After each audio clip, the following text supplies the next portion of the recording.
Hi, this is Deuce Tunes and Brews. No, I'm kidding. It's a force of habit. What the fuck, man? Wrong channel. Shit. Shit. I'm Sean Zellers, Zellers Custom Studio. This is H. Pizzle, Harley Page. Some call me Harley Page, some call me Harlow Santana, but they never call me late for dinner. It's from YouTube, Dudes, Tunes, and Brews. Yep, Deuce Tunes and Brews, that's my show. Yeah. Yeah. This little segment we're going to do is basically going to be the start of something new I'm going to try. Basically meet the artist type situation. I'm going to start bringing in people that I know that are just all around badasses in music from the Indianapolis scene. Maybe further out later on, hopefully, but get to know people, then get to know me. This first one, I'm going to try and get to know me as well, because obviously a lot of you don't know who the hell I am or I've what known I him for do. 20 years. I still don't know what the hell he does. He's the talent. I'm the, The brain. yeah. I figure shit out that most people don't want to take the time to figure out. It's nothing that people can't do it. It's even like elementary stuff. Like I called this guy and I was like, "Hey man, I got an amp and it's got 2 gain knobs. What do I do?" I've never had an actual good guitar amp, and I finally acquired one. And he's like, "Dude, one's your gain and one's your master." And I was like, "Oh." I fought with this thing for a week trying to figure out why it was broken, and it wasn't broken. I was broken. I've always liked to help people. It's the point of doing this channel. I just sat there and realized one day, I believe Harley just asked me a question about something. And it's actually started when you had your bass amp you were trying out, that The Bugera Veyron. Bugera Veyron. Yeah. 1,000 watts of tube preamp ability. And it was a monster. I love that. It was a monster. When I first heard it, it sounded like absolute shit. Yeah, I was pretty discouraged when I first got it. Shame on you for shitty tubes. Yeah, Bugera.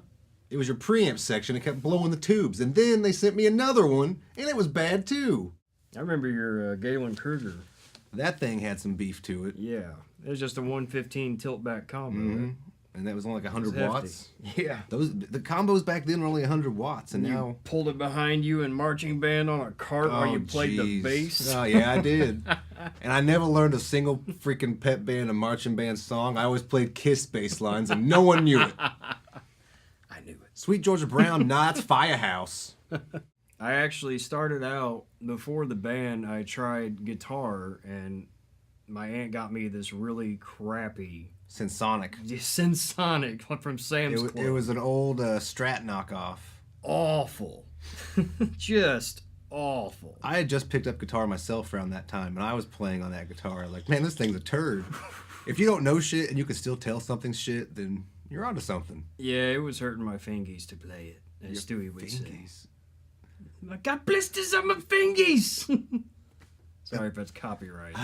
See, Sean's a metalhead, so he doesn't understand. That's a Beatles reference. Oh. Really? Yeah.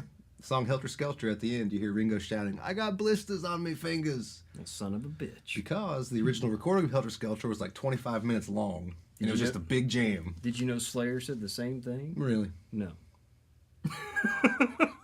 This guy. And then me and Mikey wrote songs that were just pretty much awful riffs with words that just sounded good together, which leads me to a memory. Uncle Timmy, back when we were jamming, he says, "What's your songs about now?" And I said, "Well, I don't know." He said, "Well, good God, hell no." And I said, "What do you mean, Timmy?" He said, you gotta have songs that mean something. They gotta mean something." And I took that to heart right here, right there in my heart. And that's true to this day. I miss Timmy. Yep. If I had a beer, I'd toast to you. Right. Toast to Timmy. But yeah, make sure your songs mean something. Don't just throw a bunch of bullshit words together. Yeah. I'm looking at you, Harley Page, 1998, in case you can figure out time travel. Yeah. I'm looking at you, music circa 2018. True. What's that one shitty... Oh, all of it. Ah! See what I did there? Yeah. Ooh, throwing shade on all of yous. We're going to get a little technical occasionally. Sometimes I say shit wrong. Feel free to correct me in the comments. It's all about helping people learn. He can always go back and float letters over where he's talking. And nope, I made a mistake. Here's I what haven't meant. figured that out yet. We'll get to it. Eh, Yeah, I don't know how to do that either. You put words in your video the other day. I'm lying. I'm trying to make you look good, bro. This is for your video. I don't care. I'm just now getting used to video. Ooh, yeah. It took me 7 hours to do that Helix video I posted the other day. That was a good video. I was very surprised. Now I got a badass intro for the channel. Yeah. Music and all. That was pretty good. Like, it's better than my show's intro. By the way, if any of you have a problem with that intro, I want you to realize I wrote that in 10 minutes sitting here. I was literally just checking sound of the Helix. You've had, like, what, like 500 views already in that thing in, like, a week? 300 something as of earlier. Well, that was a couple days ago. But anyway, still doing better than all my videos. We got 12 episodes going on my channel, and Well, as far as my views, I got to thank Chad Boston. And he's one of the moderators. He might be the actual main guy. what was his name again? Chad Boston. In Line 6 Helix Family of Products user group. -original. So that's a forum?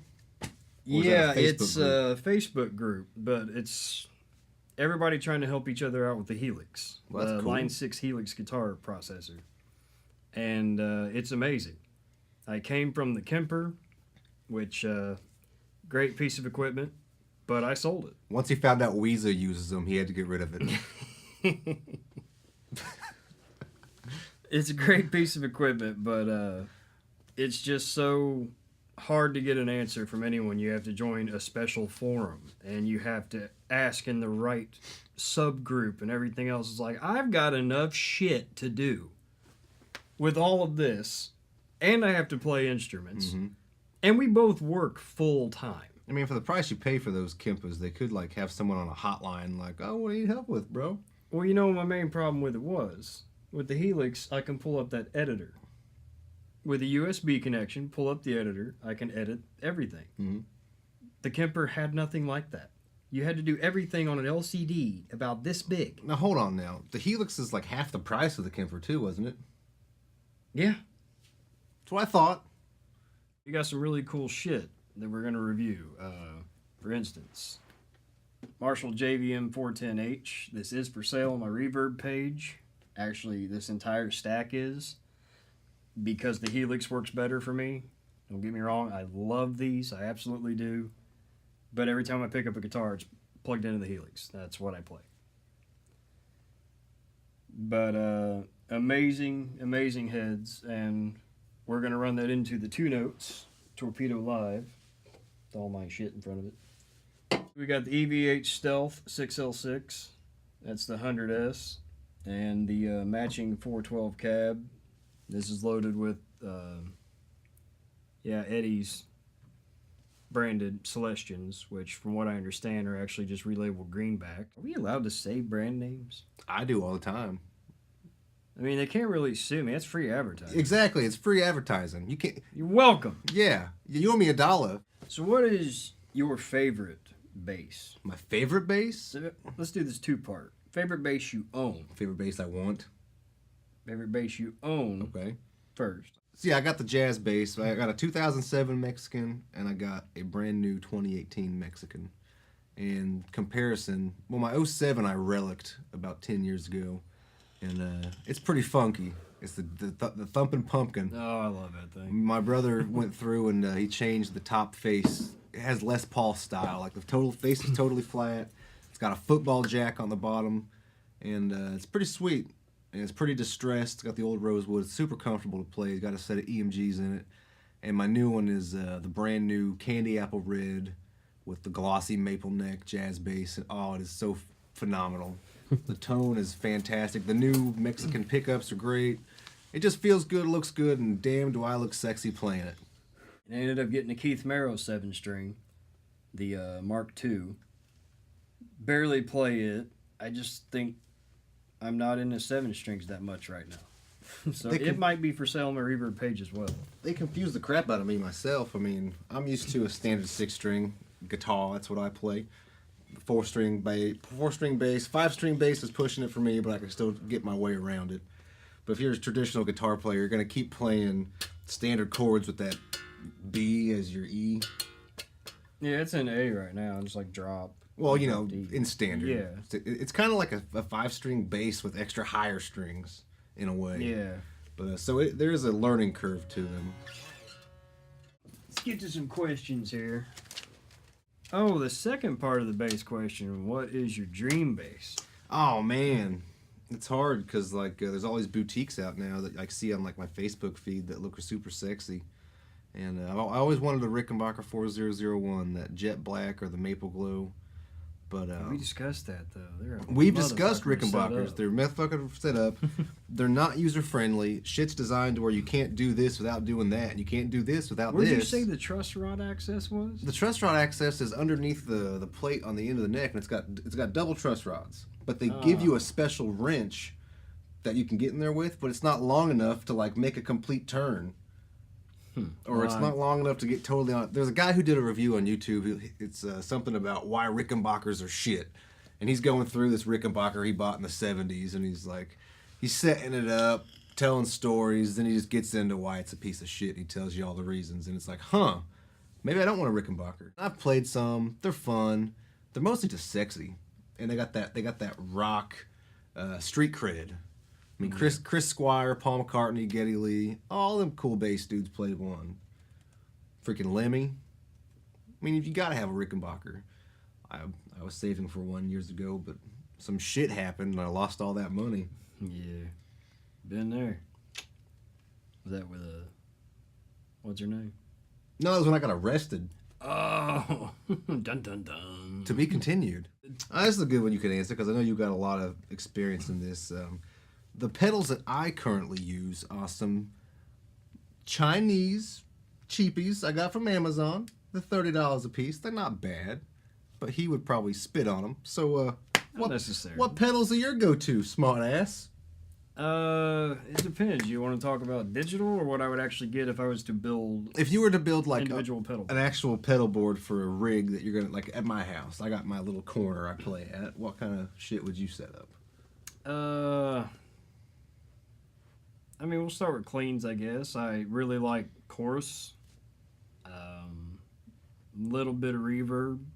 A lot of reverb. A lot of reverb, especially if you're playing clean. You gotta have that reverb.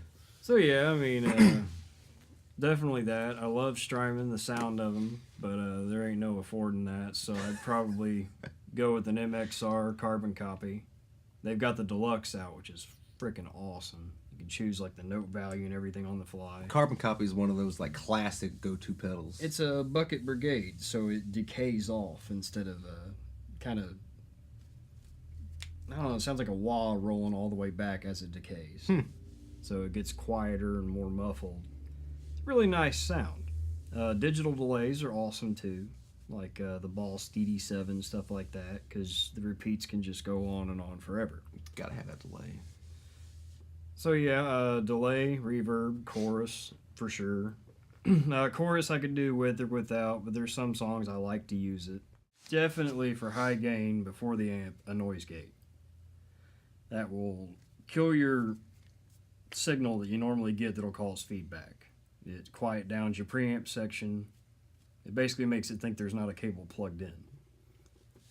Keeps it to where you break a certain threshold and it will go full volume. It's kind of like an automatic volume. It's actually more like a limiter. But And if you're playing metal, you really want that noise gate to Oh, yeah. compress that and get rid of some of that overwashing. it's high not gain even so stuff. much as compress. You just want that quick shut off because a lot of the times there's now what the hell do they call that? That staccato, where it's like quick beats. Yeah. Yeah, it's like staccato. You're following the drummer a lot. Yeah, you want it to be clean, just quick punches to your face, not like punch and then tickle with your fingers and punch and tickle with your fingers, if that makes sense. See, I'm not the technical guy. Because if you don't use it, you're going to get squeals whenever you stop. And that's a big thing about like modern metal. You want to stop and hear silence for a quick second, as it just gives you that Yeah. wall of sound. But after the noise gate, definitely a tube screamer type pedal. That's going to boost your preamp, get your distortion nice and tight. It takes some low end out of it too, so you're not getting muddy. They got the circuit in a mini pedal now. Would you say it's about the same as the original? The Ibanez, yeah, I loved it. It sounds, it says it's modeled after the TS9, but to me it sounds exactly like the 808, which is the one everyone goes for. But yeah, then I just use my delays and reverbs for lead. The Whammy is a fun pedal. That is a fun pedal. The Whammy DT is a really fun pedal. You can get 12-string effects, chorusing effects. This is all just in one pedal. Yeah. If you're really imaginative, you can have a lot of fun with that Whammy. I had one in my possession for about a week and a half, and I played it there for about 20 minutes, and I was like, I don't know what I'm doing with this thing. So I didn't have much fun with it, but if you're really imaginative, you can have a lot of fun with it. You can feel free to talk about your channel a little bit there. Oh, my channel. Well, Dudes, Tunes, and Brews. That's my channel. Dudes, Tunes, and Brews Official, as you can find on YouTube, because I don't want people imitating us, posting comments about dicks and shit elsewhere. So Dudes, Tunes, and Brews Official on YouTube. We could use some subscribers. We got 23 right now, which pretty good. Pretty good. Got more than me right now. Well, you'll get there. You have more of a product that people want. What we're doing is mostly hanging out. We pick a beer, we drink those beers, we review those beers, and then we listen to music, and we talk about that music, and then we go on wild tangents and just discuss anything and everything that comes to mind. It's part podcast, part vlog, all fun. So what do you do for a living? What do I do for a living? Like my actual profession? Yeah. God, I've been doing it so long. What's your trade? My Call it a trade. It's a trade. My vocation. My vocation is technically semi-trailer mechanic. I've been doing this for 13 years, but pretty much I like to say if you can hitch it, I can fix it. I work on trailers, toy haulers, box trucks. I've worked on generators that were on, built-in axles with hitches and stuff. Anything like that. You can hitch it, I can fix it. If it's a box on wheels, I probably know something about it. You run a 53-foot reefer under a low bridge, I can tear it down to the floor and rebuild it. That's what I can do. Yeah, that's what I do. Hell yeah. 13 years. Fun stuff, right? I think I already mentioned I'm an industrial maintenance technician.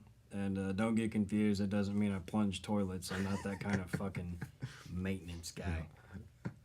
He's got wrenches and sockets. I've seen them. Those are janitors. Stop calling them maintenance.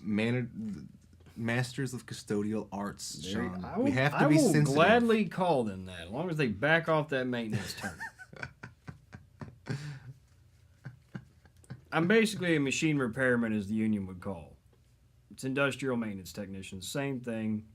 I work on big-ass machinery that breaks down, that makes, products. Specialized giant equipment. Not always giant, but yeah, some of it's freaking huge. It's got pulleys and gears and metal. I'm sorry, I mean huge. Huge. Huge. Biggest you've ever seen. Make machinery great again. You're fired. Oh, shit. I just got here. It's the first episode I was on. Fuck. Do you have any YouTube influences, like people that inspired you? I guess. I mean, not really, though. I mean, YouTube is just this ever-expanding thing where it's just like you give a kid a camera, they'll figure out how to get their own YouTube channel, right? I mean, the possibilities of YouTube anymore are there, but it's, I don't know, it's a hindrance, but it's also helpful at the same time because you could put your stuff out there, and are people going to find it? Maybe. Are they going to watch it? Maybe. Are they going to share it? Maybe. Are you going to get 4.5 million likes in a week? Not anymore. Like, YouTube's been up for, 20 years now almost? I mean, we remember when YouTube first came out. It was just a little dump for people's bullshit. But anyways, so many people got into the whole YouTube game so early that they got, 50 million subscribers and they get 50 million views a week and this and that. And there's some people I like to watch on occasion. I'm really not too deep into following people myself. YouTube for me is really a place where I go down rabbit holes and I go through my what I'm talking about. You're staying there 2 a.m., you should be sleeping, but I'll watch one more video. And somehow you go from delay pedals to Earth is flat and new bodies found in haunted hotel, Before you know it, you know how to tickle a giraffe. I have not found that video yet, but I need to make a note. It's there. Oh, I'm sure it's there. I know how to tickle a giraffe. Tell it one of my great jokes. Anyways, there's people on there like who is it? Davey 504. He's a bass player. Oh yeah. I think he's like I have Portuguese seen or a few something. But his videos. videos are always like a minute and a half long. He's just like, and I'm just like, I take my bass and I throw it out the window after watching this guy. And he's a badass. Don't let him fool you. That Davey guy. He'd play and my penis shrivels. Like no joke. I've got a few influences, like Ryan Fluff. I'm trying to think what his channel's actually called. I don't know. I'm terrible about that. Never heard of the guy. He does gear reviews. I think he's out in Washington State, but a hell of a guy. He tries to help people out too. And that's how he started out, was like answering questions people had, and that's my goal here. Speaking of questions, how do you want to go about answering questions? Do you want people to leave them in the comments section? Do you want them to email you directly? Do you want them to give you a new... YouTube has a new inbox thing. Yeah, I mean, anything. I'll put links to the Facebooks You on there. the Facebooks there? You on the Instagramos? You on the Conway Twitters? Facebook, Instagram. I do not mess with Twitter. Twitter is... Oh, don't even... It's in between the taint and the shitter. I don't mess with that. I tried it. I don't understand it. I honestly could not figure it out. From what I understand, Twitter is this. Trump, some kind of thing where you just like make up hashtags and then dudes sending naked pictures to Well, chicks. see, I use hashtags in Instagram and it works. I understand them. It's just, it's a search thing. Yeah. And it makes sense. I'm fine with that. I even put them in some Facebook posts to help promote. But Twitter to me just seems like a bunch of people want to follow famous people and see what they have to say Exactly. when they wake up and eat their breakfast Right. and spout, hot mess out of their mouth. All right, electronic versus acoustic drums. I know you have both. I know you've had a love and hate relationship with both over the past 10 years or so. See, that's a big topic that comes up on the drum forums. There's always people shit talking electronic drums. Yep. Always. Because acoustic's the OG. That's the way to go. I love my acoustic drums. That's why I have a set. I have mics on them. I have everything set up good. And it's sexy, too. I still cannot get them to sound that damn good. It's an art form. It really is. You have to work on it and work on it and work on it. But the thing is, we have full-time jobs, very limited time to do this. I think it's the longest we've actually sat and talked. Right. He works third shift and I work first shift. Yeah. It's always been like that. And I'm on 12-hour rotating shifts, which is actually 13 because we have to stay over for downloads and crap like that. So yeah, it's a nightmare. And we both got kids, so I have to try and switch my schedule on days off. It's just a pain in the ass. How did we get on that? Drums and time, finding time to tune them properly. Oh yeah, I mean, when we get together, we want to lay down some music. That's the Yeah. whole point. Yes. And recently it's been to talk about stuff like this and help people out. But with the electronic drums, I set it up, I open one track in Logic, I hit record, I just hit the damn drums. Yeah. And if I screw up, it's fine. I'm not the guy that's going to go in there and click and edit stuff out and move it around. I'll just retrack it. Mm-hmm. I'll redo it. I actually play the notes because I use Superior Drummer 3. A lot of guys will use beats. They'll drag them in. And then they write a song like that. Yay, I'm a drummer. It's like, no, you just wrote something that's fucking impossible to play for 95% of drummers, and then you all say we suck when we can't play. Electronic drums can be set up to not cheat, to sound just like acoustic drums, to respond just like acoustic drums. You just got to spend some money. That's true. Yes, you should do a whole sucks. video to spotlighting the electronic drums with the Superior drummer and the MIDI and all that good stuff. Just really show what it can do. Well, I planned on filming some of our jam sessions of each of us jamming. That way they could actually see that I'm not cheating. I'm hitting one bass He note. is. I mean, when we're jamming, I can hear that foot going, both feet going against that damn thing. I mean, that's why you'll hear it in a few of our jams. I fuck up. Yeah, I fuck up. We're human. But, I like sometimes leaving that human element in it because that's another problem I have with people today. They all want everything to be so goddamn perfect. Yeah, the electronic perfection without any, human involvement. Yeah, and I mean, I don't hear any fun in it's my problem. You just sound like a carbon copy of the guy before you. It's starting to turn into pop music, even in metal. I can't see how you can really put any feel into something that doesn't have any feeling. It's sterile. How can you really try to put anything into it? It's like we got songs where we play to a click track.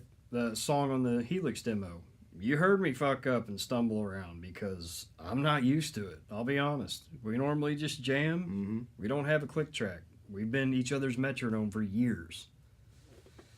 But that all comes with experience. If we're really screwing up time, we'll look at each other and be like, whoa, that's not even close. Right. The electronic drums are quiet.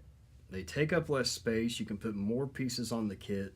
But you can even get the bigger ones that look like a full kit. Mm-hmm. It's endless options. That's And what I they like. feel like real drums. I mean, they don't have any more of those hard plastic pads. That I mean, a mesh head is now like standard on even the bottom line kits. Yeah, pretty much. But I love them. There is a difference, and I know what people complain about. I've seen guys play them where they're barely hitting them because they can get a sound out of it. It's because they don't have their thresholds set right. I mean, if you tap it and you're getting a full sound, set the damn thing up right. Mm-hmm. That's not how you're supposed to play drums, and you know it. You know to get a rim shot, you have to smack the shit out of that snare drum. Yeah, Steve. You know who we're talking about. Basically, when you're done playing a set with electronic drums, if you're not out of breath, you don't have them set up right. Because they're supposed to be set up like real drums. It's a practice tool, it's an instrument. Mm-hmm. But when they move into the higher end kits like my Roland, you've got a studio instrument. Yeah. And what I love about it is I won't edit where my hits are, but I will change my drum sound sometime. You want to swap out a snare? Gone are the days of going back to the studio, re-recording the whole part, or just sitting there with a snare drum and hitting it every time you're supposed to. You can just swap out a snare drum. I've seen it. It's cool. And I love it. It's made my life a lot easier. It's made our jams more productive. We get more shit written down, more shit out to you guys. That's the benefit of the whole MIDI. Like, you can just play it straight through. It doesn't even matter if it sounds good, and then you just change it up in the settings later. Yeah, that's the best thing about MIDI. You're literally just recording hits. Yeah. You're recording hits velocity. It's not even a sound. So you can change anything you want. I can make my drum performance play a keyboard. Yeah. It's pretty sweet. Yeah, I dig it. Thank God he understands it all. It took me a long time. You can ask him. I about sold the kit a week ago because it's pissing me off. But I gave him a pep talk, and once again he took it to heart, and he come out here and He did. He reminded me that I'm the shit at figuring this stuff out, even if I don't like it. So, yeah. he knew I'd be disappointed if he didn't. But I guess we can end the little talk in there with come to Zella's Custom Studio. We got cookies and shit. Dude, I didn't even know there was cookies.